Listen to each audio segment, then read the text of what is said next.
بسم اللہ الرحمن الرحیم۔ آج کی حدیث افطار کی فضیلت۔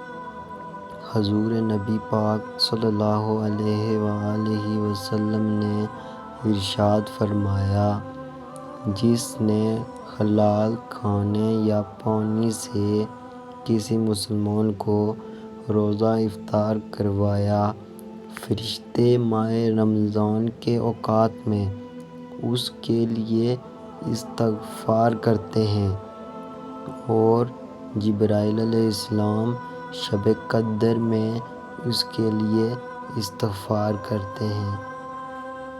آپ حضرات سے بھی گزارش ہے کہ اپنے ارد گرد دیکھیں، جہاں لوگ غریب ہیں وہاں فری افطار دسترخوان کا انتظام کریں۔ جزاک اللہ خیرا۔